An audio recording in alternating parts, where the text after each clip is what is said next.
Hello, Cotton Branch family. It's Evan here. I hope you're all having a great weekend. Happy 4th of July weekend. We have a ton of stuff to go over today. And, excuse me. We have a few videos to kind of go over and also some really big announcements for this week. The first thing I want to remind everyone is the update for our Move the Mountains campaign. And you can probably see like right there. We're at 11,000, which is amazing. Thank you guys so much. We are almost like we're about to be getting there to our goal. And so thank y'all for donating. Thank you for sharing. Thank you for doing everything possible to help us get there. We are so thankful for everyone who has donated so far. But let's go ahead. There's a video that we released over the past few days, and it basically tells people, why are we here? Why are we doing what we're doing for the animals, like farm animals and pigs? And so I'm going to go ahead and play this real quick. I hope y'all enjoy it.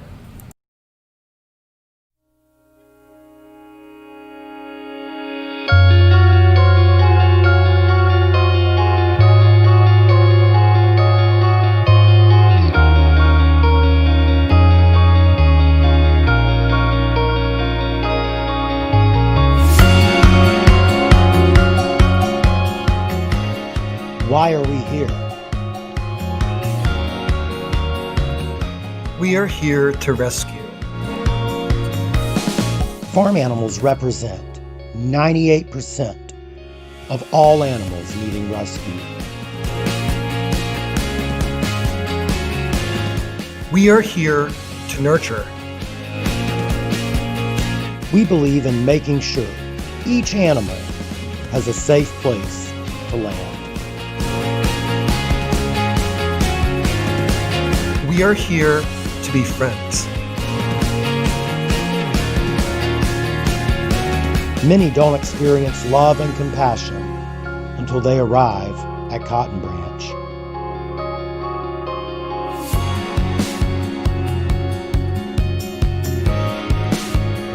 We are here to heal. Oftentimes, we are faced with abuse and neglect. They must heal and they must thrive.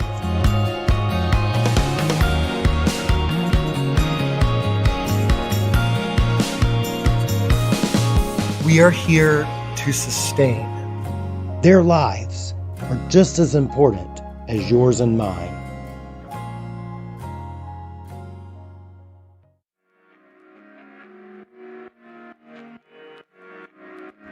When you are faced with a challenge so big, it can seem like a mountain.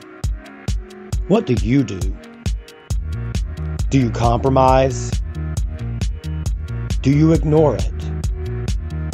Or do you say to yourself, I'm going to move that mountain? From hoarding cases to backyard breeders, we will fight for these amazing creatures and move mountains to save them. Help us save even more.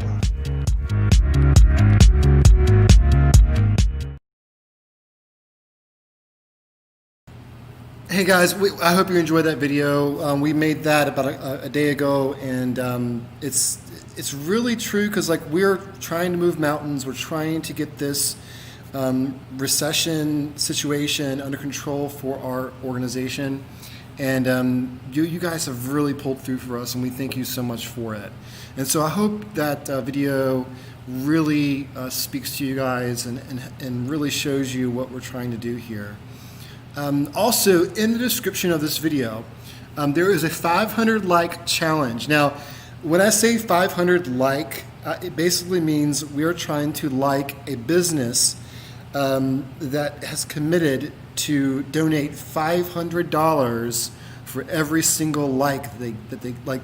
A dollar and a like is what I'm trying to say. So I'll go ahead and put this graphic up. Redbird Vacation Rentals is actually doing this. I think we're about 100 likes away from it. So if you haven't liked Redbird Vacation Rentals, go ahead and do that now. you can actually go to the description and click on the link that I provided there. And also, this is something I'm really excited about. Our team has been working on this for all weekend. And guys, you cannot get it until tomorrow. So just to forewarn you guys, you can't get it until tomorrow. But we wanted to give you at least a little bit of a sneak peek of what we're going to be offering. We partnered with Vegan Beacon. It is a new company outside of South Carolina, and they're doing a custom t-shirt for us. So I'm going to show you guys. This is awesome. I love this t-shirt. This is the coolest t-shirt in the world. It's going to be available tomorrow, and it's going to be for a special price, and you guys are going to be able to get it, and it's only going to be available for 2 weeks. So check out Vegan Beacon. I put the description, the link to the description into the video here. So definitely check it out. Also, before I head out, I'm going to go ahead and show a podcast that we did over the weekend as well. We were talking about the myth of the teacup pig. Now, for those who have been following us, you guys know what we've been talking about when it comes to teacup pigs. Teacup pigs do not exist. And this particular podcast will kind of show you why that's the case. It's going to be a 3-part series. This is the first part, so I hope you guys enjoy it.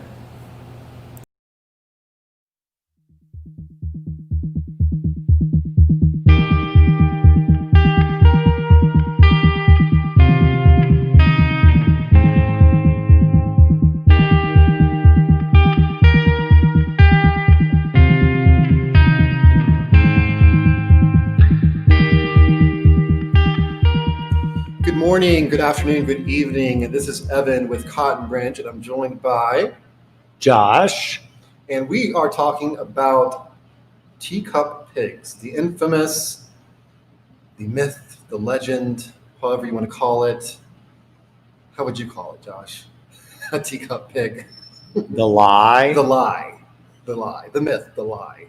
And we are going to take some time today to really go over the origins, do they even exist, what's the truth, and the alternative to help this particular situation.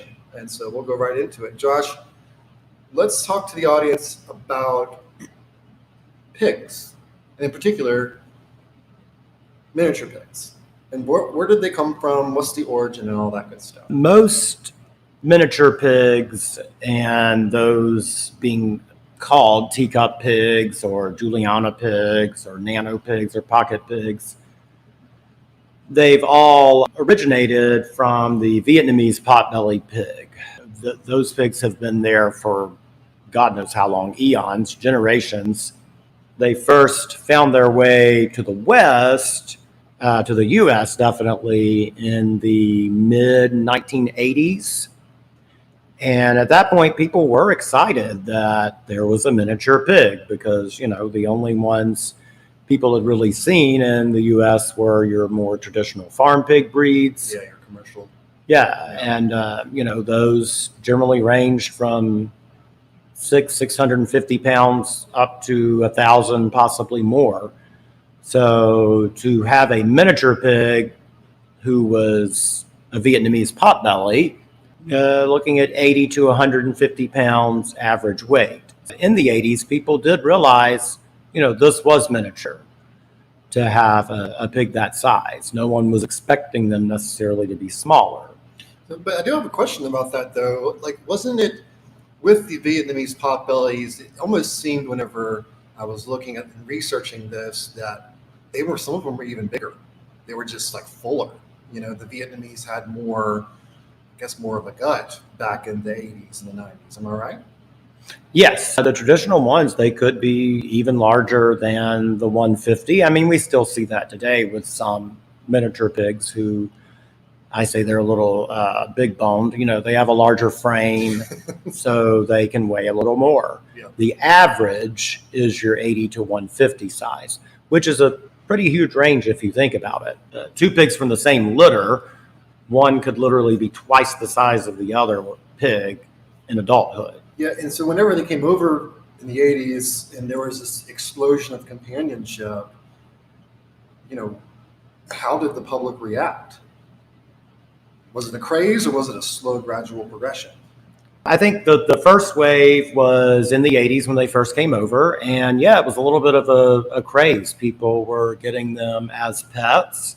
I think a lot of them, then there wasn't, of course, as many as there are now. They weren't as popular as they are now. Of course, you didn't have the internet and everything advertising them. So probably wasn't as big as the later waves of the teacup pigs and the miniature pigs.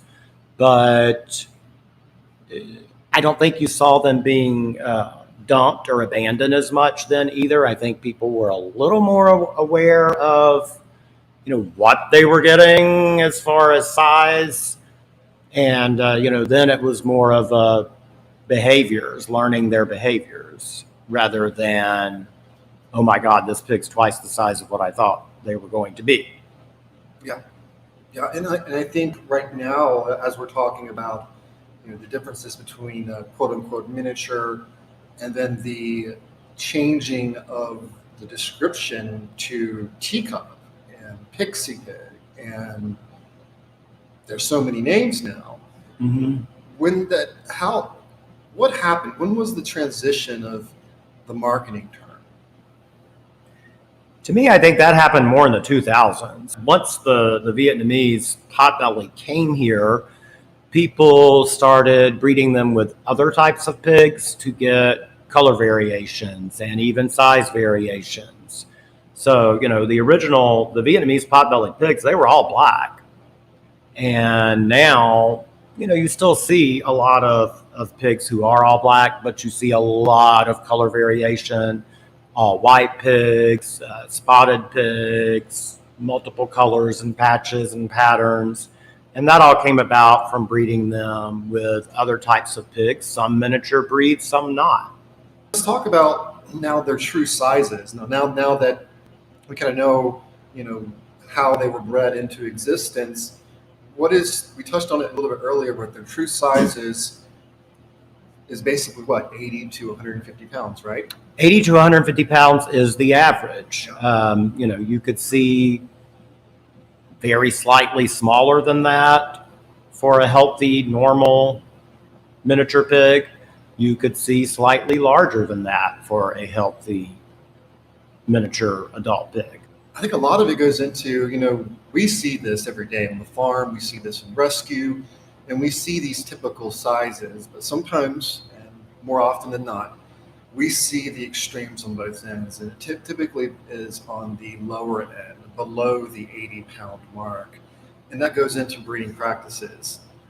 What do breeders do to ensure that they stay below 80 pounds so they can make a marketing term like teacup pig? There's multiple things that they do generally. So breeding practices is a big one. People inbreeding pigs, people taking, for example, runts of the litter and breeding them with other runts. And then people, of course, inbreeding the pigs to try to get the sizes smaller. It's kind of like, I think about it like this is probably what happened, hundreds of years ago when people were creating teacup and miniature poodles, for example, because your standard poodle is a much larger dog than a miniature or a teacup. And same with chihuahuas, teacup chihuahuas, and and we saw with that came a lot of genetic and health issues. But that's one way they are doing it. Another is not feeding the pig enough food, basically starvation practices, and then recommending that feeding regimen when they sell those pigs to other people to keep them small. And we can't stress this enough because we hear about it all the time. Well, my breeder told me to only give my pig a quarter cup a day or a quarter cup twice a day. And they think that that's good for the rest of their life. And that is starvation level feed practices. And Yes. back in the 2000s, there was not a lot of education out there. So the breeders were able to just say whatever and they would get away with it, right? Yes. And I tell people all the time, I'm like, when you think about people who breed dogs or cats, and, they take this pride in their lineage, and they want those people to recommend them to others. They want those people to come back and purchase their next pure breed dog from them. These are people who may do it and even pass it down through their family, through generations. So people trusted these pig breeders like people trusted dog breeders, because dog breeders are generally giving them, that's one thing I'll say, they're generally giving them the correct information on, Generally, yes. yeah, generally they're giving them the correct information on that dog's size, on that, the feeding practices, on the vet care, on the grooming care. And that's something that we really didn't see and don't see with the majority of pig breeders out there right now. Hey everyone, thank you so much for listening to part 1 of So You Think You Want a Teacup Pig. We hope you enjoyed this first part. Next week we will post part 2. Thank y'all for listening.